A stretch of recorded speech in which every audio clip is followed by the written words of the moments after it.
Il y a toujours, Seigneur, ton Saint-Esprit qui est avec nous, qui nous est en train de nous inspirer, qui est en train de nous guider, Seigneur. Merci pour ta volonté qui est bonne et parfaite. Nous te remercions, Seigneur, parce que tu veux le mieux pour nous. Et nous voulons, Seigneur, accepter quelle est ta volonté pour notre vie, Seigneur. Nous voulons écouter de ton Saint-Esprit quelle est ta volonté pour notre vie et nous voulons l'accomplir au nom de Jésus-Christ. Amen. Alléluia. Alléluia. Aujourd'hui, c'est un culte spécial parce que c'est un culte de louange et adoration. Amen. Alors, on fait ça pendant une fois par mois. C'est un peu différent. On fait plus de louanges et moins d'enseignement de la parole. Mais tous les cultes, ils sont spéciaux. Amen. Tous les cultes, on vient avec un cœur ouvert pour savoir quelle est la volonté de Dieu pour notre vie. Amen. Et la volonté de Dieu pour notre vie, c'est facile. Il veut notre bien, il veut notre paix, il veut notre joie, parce qu'il est un Père qui nous aime. Amen. C'est tellement facile de suivre sa volonté quand on sait quelle est la volonté d'un Père qui aime, n'est-ce pas? Parce qu'on connaît le caractère de notre Père. La parole dit qu'en lui, il n'y a pas d'ombre de variation. Lui, il est toujours bon, 100% bon. Il veut le meilleur pour chacun d'entre nous. Amen. C'est facile de suivre un Père qui nous aime comme ça, n'est-ce pas? Alléluia. Et la parole qui est venue dans mon cœur, c'est que Dieu, il veut restaurer l'adoration dans le cœur de l'Église d'aujourd'hui. Amen. Dieu, il veut restaurer l'adoration, la louange et l'adoration dans le cœur de l'Église d'aujourd'hui. On voit dans l'histoire de l'Église, dès le peuple de Dieu, le peuple d'Israël, on a vu qu'il y a eu toujours une progression par rapport à la louange, n'est-ce pas? On voit déjà dans le commencement, dans tout le commencement là en Genèse, on voit que Dieu, il était en train de créer l'univers, en train de créer les étoiles, en train de créer après la terre. Il est en train de créer les animaux, de l'eau. Et on voit déjà qu'il y avait, pendant la création, il y avait toujours un chant. Les anges étaient déjà en train de chanter la louange. Il était en train, pendant que Dieu, on peut voir même que c'est comme un grand chef d'œuvre que Dieu est en train de créer, comme un artiste, un grand artiste que Dieu il est. Il y avait toujours la musique. Il y avait toujours les anges qui chantaient pendant qu'il faisait la création de la terre et il faisait tout ce qu'il a fait avec excellence. Amen. Et nous savons que alors la musique, c'est quelque chose qui nous inspire. Je ne sais pas si quelqu'un d'entre vous, ils auront aussi une veine un peu artistique, n'est-ce pas? Moi, avant que je faisais la programmation, j'étais un artiste. Je faisais la peinture, je faisais pour la publicité, je faisais des animations un peu pour la télé, je faisais un peu de tout. Et je faisais des t-shirts. Et j'aimais beaucoup de mettre toujours un chant, une musique pour travailler. Parce que ça m'inspirait, ça me donnait des idées, n'est-ce pas? Et nous aussi, nous avons un chant dans notre cœur maintenant. Nous avons un chant dans notre cœur, toujours, tout le temps, parce que l'Esprit Saint, il habite dans notre cœur. Mais il faut écouter ce chant-là, il faut l'entendre, parce que l'Esprit Saint, il est quelqu'un de gentil, il est quelqu'un qui ne parle pas avec une voix autoritaire. Il est toujours là en train de nous inspirer, de nous donner des idées. Amen. Il faut écouter cette voix qui est en notre cœur, c'est l'Esprit Saint. Et c'est une chanson. Je ne sais pas, je crois Cédric, Keisha, ils cherchent des nouvelles chansons, n'est-ce pas? Et l'Esprit Saint, c'est lui qui va nous inspirer, qui va nous donner des chansons, des inspirations. Et on peut voir même dans le principe Adam, il était un adorateur. Dieu l'a créé, Dieu créa Adam pour adorer. En fait, lui, il était l'achèvement de toute son œuvre. Après qu'il a créé la terre, il a créé les étoiles, alors il a tout fait pour l'homme. Il a tout fait pour l'homme. Nous sommes le sommet de la création de Dieu. Amen. Il a tout créé pour chacun d'entre nous. Et nous pouvons voir même la générosité de Dieu. Quand il a tout créé, il a créé une planète entière pour un couple, n'est-ce pas? Il y avait tellement de nourriture, il y avait tellement de choses, de l'or, il y avait tellement de choses en abondance, juste pour un couple. Waouh! Comment Dieu il est généreux, comment Dieu il nous donne toutes les choses, n'est-ce pas? Et dans le commencement, Adam, il était l'adorateur de Dieu. Il était toujours en train de louer Dieu. Comme nous avons chanté tout à l'heure, Abba Père, Abba Père, Abba Père, n'est-ce pas? Waouh! C'était quelque chose qui venait dans notre cœur. C'était pas quelque chose qui était en train de chanter parce que c'est beau. Non, c'était une chose qu'on répétait parce que c'était un chant qui est né dans notre cœur. Et on chantait parce que l'Esprit Saint est venu, il nous inspirait et nous avons chanté Abba Père, Abba Père. Et c'était dans le ciel, ça va être comme ça. Vous savez, il ne va pas avoir un prédicateur là, il ne va pas avoir des évangélistes, il ne va pas avoir de prophètes. C'est juste l'adoration et la louange qu'il va avoir dans le ciel. Amen. Alors, si vous ennuyez un peu pendant la louange, il faut s'habituer déjà. Hein? Parce que dans l'éternité, ça va être comme ça. On va louer tout le temps. Et Adam, il louait tout le temps. Merci Seigneur, comme la Bible dit qu'en tout, on doit rendre grâce à Dieu, n'est-ce pas? Et Adam, je pense, il prenait un fruit, il disait merci Seigneur, parce que ce fruit, il est bon. Waouh, comment c'est bon. Il cultivait le sol, il faisait son travail. Adam travaillait aussi, amen. Adam, il est quelqu'un qui travaillait. Le travail n'est pas une malédiction, non. Le travail, c'est quelque chose que Dieu a créé. Mais après, avec la chute de l'homme, il y a eu la malédiction que le travail, ça s'est rendu dur. Parce qu'avec la sueur de son travail, Adam allait manger. Alors, ce n'est pas la malédiction, ce n'est pas le travail, mais c'est la dureté de ce travail-là qu'Adam il a commencé à avoir à cause du péché. Et Adam, il était toujours en train de louer le Seigneur. Merci Seigneur pour tout ce que tu m'as donné. Merci Seigneur parce que tout vient de toi. Et un jour, Dieu, il a arrêté d'entendre ça. Il a arrêté d'entendre ses remerciements. Il a arrêté d'entendre la voix d'Adam. Et là, Dieu il se demandait, il y a quelque chose qui ne va pas. Et là, il entend, il dit, où es-tu, Adam? Où es-tu, Adam? Où es-tu? J'entends plus ta voix. Toi qui m'adorais, qui me louais tout le temps, où es-tu? Amen. Maintenant, Dieu il veut restaurer cette louange dans notre cœur, cette louange continuelle. Amen. Vous savez, dans le peuple de Dieu, toujours il y a eu le sacrifice, un sacrifice qui se faisait et la louange. Sacrifice et louange, toujours. Et on peut voir même dans l'histoire le roi David. Nous tous connaissons le roi David, n'est-ce pas? Lui, il a créé la plus de la moitié des psaumes. Vous imaginez?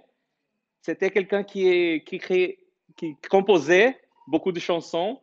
Et au-delà, il composait des chansons et aussi il créa aussi des instruments musicaux. Waouh! Imaginez, c'est quelqu'un qui composait des chants, qui écrivait. C'était des beaux poèmes, n'est-ce pas? On chante jusqu'aujourd'hui, quand on lit des psaumes, on est enchanté par ces poèmes-là, la beauté de ces poèmes. Et aussi, il mettait de la musique. Il jouait l'instrument, parce qu'on voit aussi qu'il jouait quand Saül il était perturbé, il commençait à jouer l'instrument et Saül se calmait, n'est-ce pas? Et là, on peut voir qu'il jouait, il composait, il créait même des instruments, même, on ne va pas ouvrir, mais c'est en Chronique 7, 6, il dit qu'il créait des instruments pour le temple. Amen. Alors là, c'est un artiste il avait beaucoup de talent, n'est-ce pas? Et lui, c'était quelqu'un qui même s'emballait avec les chants, il dansait pour le Seigneur. Quand la musique a commencé ils ont commencé à louer le Seigneur devant l'arche de l'Alliance. David était là, il a dansé, il même a perdu ses vêtements là, il a commencé à danser devant la foule. Parce qu'il regardait rien, il regardait rien. Pour lui, c'était lui le Seigneur, il aimait louer le Seigneur, il aimait adorer le Seigneur. Et David, c'était quelqu'un d'exceptionnel, n'est-ce pas? Mais David, c'est quelqu'un dans l'ancienne alliance, imaginez. C'est quelqu'un qui n'avait pas l'Esprit Saint en lui. Lui, il avait l'Esprit Saint sur lui, mais il n'avait pas l'Esprit Saint en lui. Nous avons l'Esprit Saint en nous et l'Esprit Saint sur nous. Alléluia. Alléluia.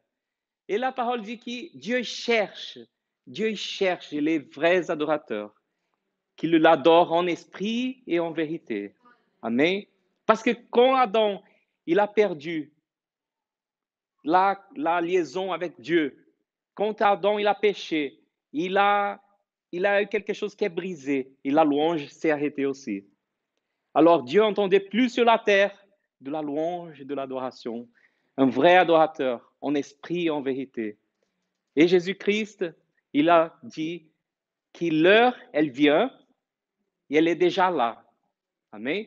Où les vrais adorateurs vont m'adorer en esprit et en vérité.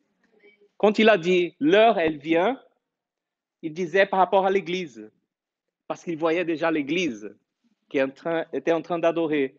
Et qu'on disait l'heure, elle est déjà là, c'est lui qui déjà, c'était le vrai adorateur. Amen. Jésus-Christ est notre modèle d'adoration. Amen. On ne voit pas n'est-ce pas, que Jésus chantait dans la Bible, n'est-ce pas? C'est drôle parce que je crois qu'il chantait, parce qu'il allait dans les fêtes, les mariages. Il était quelqu'un de très sociable, n'est-ce pas? Et à l'époque, tout le monde chantait. Les peuples de Dieu, ils chantaient. Ils aimaient chanter, danser, faisaient la fête. Et ça, ça c'est bon. Amen. On aime aussi chanter, faire la fête. On aime aussi danser, n'est-ce pas? Et nous sommes un peuple joyeux. Nous sommes le peuple plus joyeux de la terre, n'est-ce pas? Alors, Jésus-Christ, il est notre modèle de louange et d'adoration. Mais la louange et l'adoration, ce n'est pas que la musique. Amen. Il y a une différence entre la musique et la louange et l'adoration.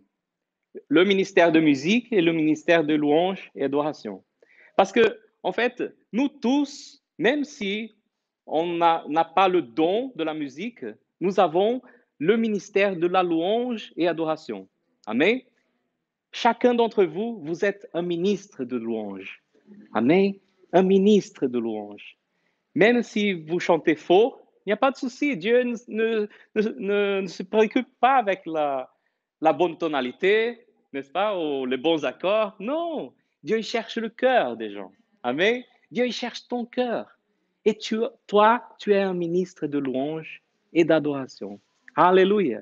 Tu es le vrai adorateur, celui qui Dieu il cherche.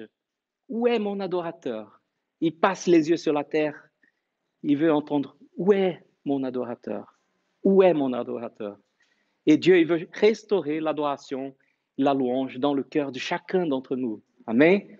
Ça, c'est une parole qui est venue dans mon cœur tout à l'heure. C'est quelque chose qui a sauté dans mon cœur. Amen. Et Dieu m'a dirigé à vous donner cette parole. Dieu, il veut restaurer la louange et l'adoration dans le cœur de chacun d'entre nous. Amen. Cette semaine, ça a été un peu, vous qui avez accompagné, c'était un combat, n'est-ce pas? Parce qu'on était en train de combattre un combat de la foi pour la vie de notre frère Rui. Elle était à l'hôpital. Et en ce combat-là, on savait déjà, quand on combat un combat de la foi, on sait déjà que nous sommes victorieux. Amen. Ça, c'est un premier pas, c'est très important, parce que nous savons que la victoire nous appartient. Nous ne rentrons pas dans un combat tout faible en sachant, nous ne savons pas si on va gagner, nous ne savons pas. Non, quand on rentre dans un combat en sachant que nous sommes victorieux, c'est différent, n'est-ce pas? On rentre toujours avec l'assurance que nous avons la victoire avec nous. Amen. Non parce que les circonstances disent le contraire, Non, parce que les circonstances disaient le contraire. Les médecins disaient le contraire. Il y a eu des prophètes qui ont dit le contraire. Ils sont venus pour nous dire qu'à telle date, euh, il allait passer pour l'autre côté. Non, mais on s'est tenu ferme. Amen. Parce que nous avions une parole de la part de Dieu. Amen. Et c'est cette assurance-là qui nous tient ferme pendant ces temps de difficulté. Et quand on a la louange et l'adoration avec nous, il y a des difficultés qu'on n'a même pas besoin de passer par elles. On voit même en chronique, on va pas, je vais juste vous raconter un peu qu'est-ce qui s'est passé en chronique. En fait, c'est en deuxième de chronique 20. Là, il y a eu un temps de guerre, là où le peuple de Dieu il était en train de combattre. Il y avait deux peuples ennemis. Et là, Dieu il a donné une direction au peuple de Dieu. Là, quand Dieu il a donné la direction, vous allez juste louer mon nom. Vous allez juste chanter de louanges à moi. Et là, vous allez avoir la victoire. Amen. Et après, on voit la fin parce que en chronique, le chapitre 20, on voit que les deux peuples qui étaient ennemis du peuple de Dieu, ils ont commencé à bagarrer entre eux. Et pendant que le peuple de Dieu louait le Seigneur, les deux peuples ennemis commencent à commencer à bagarrer entre eux. Et les deux peuples, tous les soldats, ils sont morts. Et Israël était en train juste de louer le Seigneur. Et ce n'était pas une musique puissante, vous savez. C'était juste une phrase. Louez l'Éternel parce qu'il est bon et sa miséricorde dure à jamais. C'était une phrase répétée tout le temps. Louez le Seigneur, louez l'Éternel car il est bon et sa miséricorde dure à jamais. Louez l'Éternel car il est bon et sa miséricorde dure à jamais. Amen. C'était une phrase, mais quand on a la louange inspirée dans notre cœur, même si c'est une phrase, pendant ce temps de difficulté, et si on commence à chanter, on n'a même pas besoin de lutter contre un ennemi. On n'a même pas besoin de se bagarrer par rapport à une circonstance, à une situation qu'on est en train de passer. Amen. Et quand nous avons la louange tout le temps dans notre cœur, alors ça va être plus facile. Amen. Ça va être plus facile. Les circonstances, elles vont venir. Amen. Jésus n'a pas dit qu'on ne va pas avoir des problèmes dans la vie. Les problèmes ils vont venir pour moi et pour ceux qui n'en croient pas, pour ceux qui croient et ceux qui ne croient pas. Les problèmes ils viennent. Amen. Parce que nous sommes dans un monde qui est déchu. Amen. C'est pour ça. On a essayé de donner. Il y a des gens qui disent alors, il y a des petits-enfants qui meurent, c'est à cause de Dieu. Il y a des choses qui arrivent dans la nature, c'est la faute de Dieu. Mais non, Dieu, il a donné l'autorité sur cette terre à l'homme, et l'homme, il a donné cette autorité au diable. C'est pour ça que les choses arrivent aujourd'hui. N'est-ce pas? Nous sommes aussi, ça peut nous arriver aussi. Amen. Mais quand on est en train de louer le Seigneur, quand on est en train de louer le Seigneur, alors c'est plus facile. Les choses viennent, peut-être elles sont déjà résolues, elles viennent déjà, hop, c'est facile de résoudre. N'est-ce pas? C'est plus facile, amen. Et la Bible, elle dit aussi qu'on doit toujours louer le Seigneur. En Colossiens 3, le verset 16 et 17.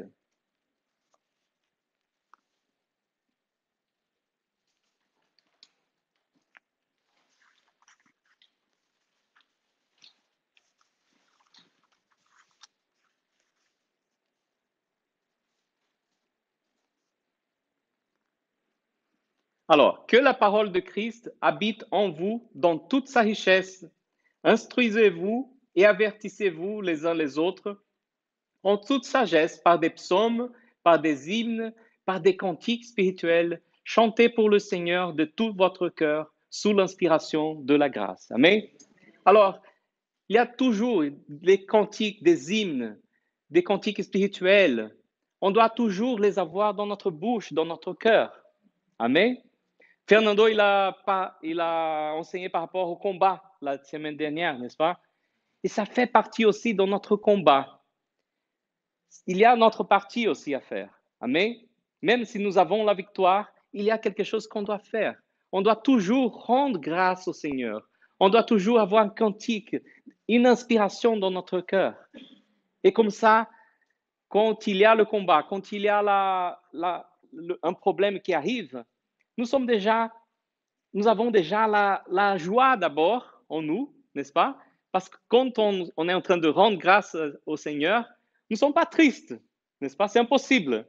On voit même Paul et Silas, ils étaient emprisonnés, ils étaient battus avec les verges dans la prison. Et c'est pas une simple, c'est pas rigolo, n'est-ce pas? Être battu avec des verges, et c'était pas, ils étaient spécialistes dans les Romains, ils étaient spécialistes dans la torture. C'était pas simplement un petit bâton, non, c'était des verges. Ça faisait mal, ça faisait mal, ça ouvrait même la chair, la peau, ça faisait mal. Mais, alors là, il dit qu'ils ont commencé à prier. Et pendant ce temps-là, ils ont commencé à prier. Après, ils ont commencé à louer le Seigneur, n'est-ce pas? Et on voit quel est le résultat. Il y a eu même un tremblement de terre. Parce que dans la louange, Dieu, il va se manifester. Dans la louange. C'était quelque chose qui pour eux, c'était impossible. Ils ne pensaient même pas. Ils ne pensaient même pas à la difficulté. Ils ne pensaient même pas à soi-même. Ils ne pensaient même pas à ce qu'ils étaient en train de vivre, s'ils allaient mourir ou pas. Non. Ils étaient juste en train de louer le Seigneur parce qu'ils étaient persécutés. Ils avaient cette opportunité d'être même persécutés par le nom de, pour le nom, à cause du nom de Jésus-Christ. Ils ont été contents à cause de ça. Ils étaient en train de prier et après ils ont commencé à adorer le Seigneur. Et la chose, c'est Dieu s'est manifesté. Quand il y a la manifestation de Dieu, là il y a le miracle qui arrive. Là il y a la solution qui arrive. C'est là que quand Dieu se manifeste, quand on ouvre la porte à Dieu avec la louange et l'adoration, là Dieu il peut travailler. Amen. Parce que quand on est dans notre tête, dans notre pensée, on est en train de se préoccuper avec un problème, on est en train d'arracher nos cheveux par rapport à ce problème-là, qu'on est en train de bagarrer avec les autres à cause de ce problème, qu'on est en train de faire des choses, de crier vers les autres, Dieu ne peut pas agir. Mais quand on ouvre, on donne à Dieu l'opportunité d'agir. Quand on commence à louer le Seigneur, quand on commence à reconnaître tout ce qu'il a fait pour nous, on se remémore des choses qu'il a fait pour nous, des bonnes choses qu'il a fait pour nous jusqu'à aujourd'hui. Comment il va nous abandonner? Non, jamais, Dieu ne nous abandonne jamais. Dieu, il est un Père qui nous aime. Dieu est un Père qui est toujours avec nous. Amen. Le Saint-Esprit, il habite en nous. Alléluia. Mais à cause des problèmes, parfois, on met un poids dans notre cœur et on fait comme un puits qu'il y a, comment on dit, un bouchon sur le puits. Le problème, c'est comme un bouchon sur un puits qui ne peut plus donner de l'eau. Alors, quand on met les problèmes d'abord dans notre vie, on met comme un bouchon dans ce puits-là. Et on ne peut plus épuiser cette eau vivante qui est dans notre cœur. Amen. Alors, c'est important parce que Dieu, il veut restaurer la louange et l'adoration dans notre cœur. Amen. Alors, c'est important toujours de garder, toujours être sensible pour savoir s'il y a quelque chose qui est en train d'empêcher notre louange, notre adoration. Parce que Dieu veut toujours qu'on ait la victoire. Amen. Nous sommes victorieux. Amen. Mais ça fait partie aussi, comme Fernando il a dit la semaine dernière, il y a eu un combat. La bénédiction était en train d'arriver, mais il y a eu le diable qui ne voulait pas qu'on reçoive cette bénédiction. Il y a eu un combat. Mais quand on reste, attendre, pas dans l'inquiétude, pas dans la préoccupation, on est en train de rendre grâce à Dieu, ça va arriver plus vite. Amen. Et quand ça va arriver, nous sommes déjà en train de rigoler. Nous sommes déjà en train de faire la fête parce que nous sommes dans la foi. Amen. Pasteur Bud, il disait toujours que quand on prie le Seigneur, on peut déjà commencer à faire la fête. On peut déjà commencer à rigoler. On peut déjà commencer à rendre grâce à Dieu parce que nous avons reçu le moment où nous avons prié. Pas dans le moment où ce que nous avons demandé s'est manifesté.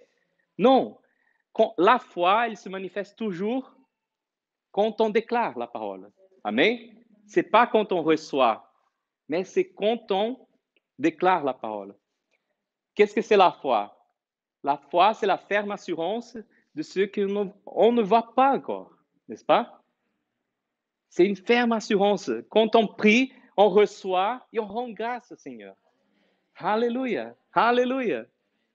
Et cette foi-là, c'est ce qui attire le cœur de Dieu. C'est cette foi-là qui fait les choses se manifestent quand on est dans la joie. Et il y a toujours, j'aime beaucoup raconter, c'est le missionnaire de Verbe de la Vie qui est au Japon aujourd'hui.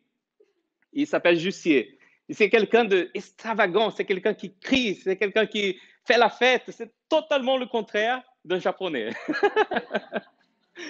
Il aime faire des choses drôles parce que il met quelqu'un qui c'est extravagant, c'est quelqu'un qui parle, qui crie, qui parle haut. Il met dans le peuple qui est toujours très réglé, très minutieux, très détailliste, n'est-ce pas?